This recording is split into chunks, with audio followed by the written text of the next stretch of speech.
time I made you sit down. It is the Fate of the Furious review.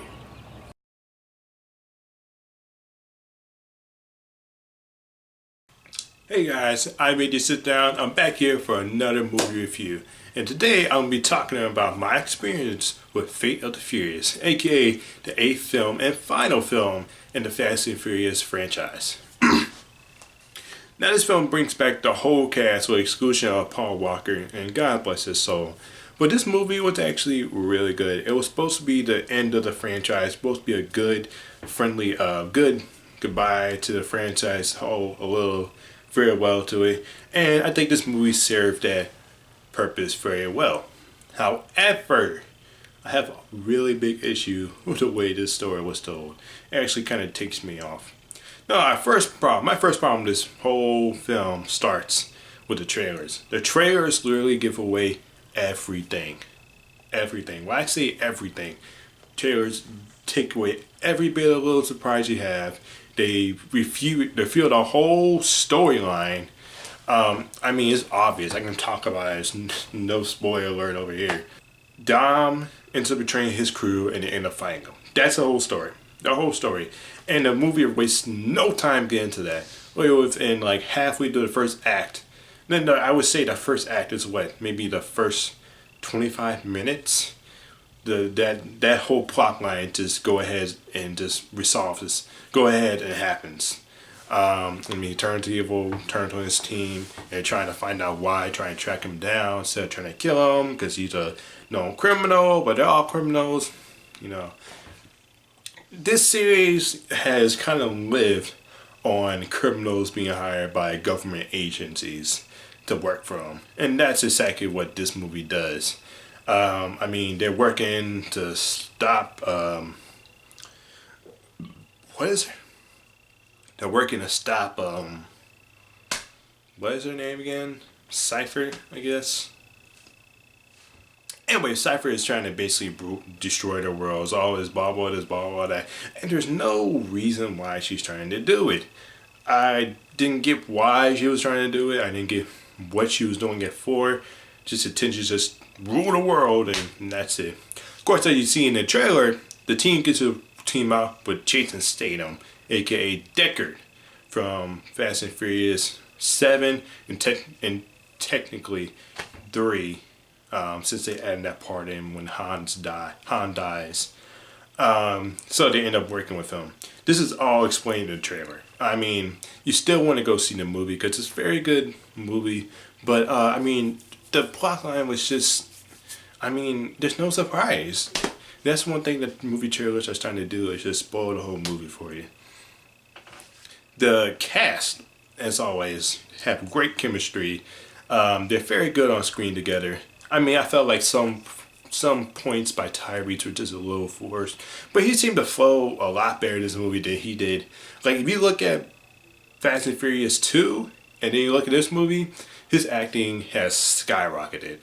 Fast and Furious 2, you could just tell some of his lines were just completely rigid and just devoid of emotion, and he was just basically a one-trick pony, an angry black guy. That was his introduction to the series. But in this movie, I really appreciate the whole turnaround and his whole development of acting. I really liked it. The rest of the cast is pretty good. I wouldn't say they're anything special outside of Dom's love interest. I can't remember her name to save my life by now. So this film was developed by Michael Bay, and holy crap. I don't like Michael Bay usually, but this film, he really outdid himself. I really like the set pieces, where it happened, how the action happened, and the lack of explosions. I gotta start doing that more, Michael. Less explosions, focus more on the story. There was maybe 22, I think I counted, throughout a 2-hour and 40-minute film. And when the explosions did happen, it was really, they were really satisfying to watch. They were unbelievable, and people's reactions on them were accordingly. The action in this movie is high octane. We have fight scenes, have a prison break. No spoilers, that's in the trailer. car racing as usual, and they go bigger and badder than they ever have in any Fast and Furious movie.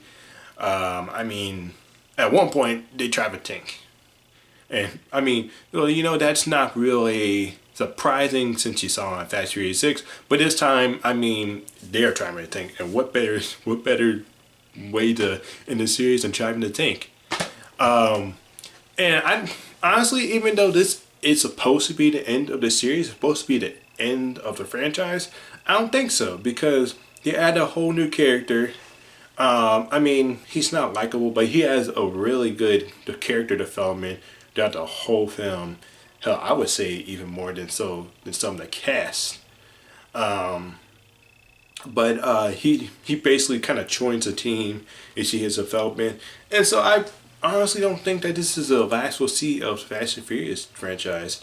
I can definitely see it getting rebooted or even just a whole another sequel, maybe in 2 or 3 years. But I think they're giving it a rest for now, or maybe they are ending the whole franchise.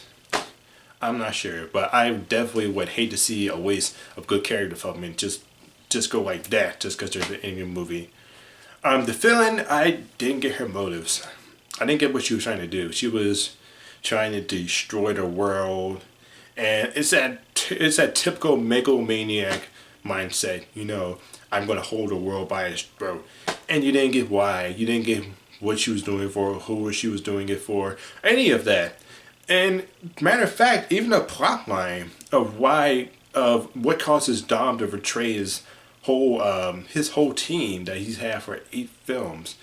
The reason I just had to rewatch the whole franchise, but the reason is just it's really kind of comes out of left field, and I'm pretty sure it will surprise even those of you who have been watching the series since the Fast and Furious, the first one, mind you.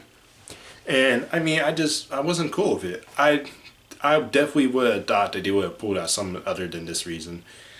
But I mean, it's a legitimate reason. You kind of feel for him, and given his character throughout the whole movie series, it makes sense. But still, I do feel like it was kind of under the fellow. They just need him to be a bad guy. Overall, I would give this movie a C+. Not the best movie, but it's definitely a good movie if you're into the franchise, if you're an action movie fan, if you're a fan of Michael Bay and such. It's a good movie to watch. It will definitely keep you entertained. Won't put you to sleep like Rogue One did.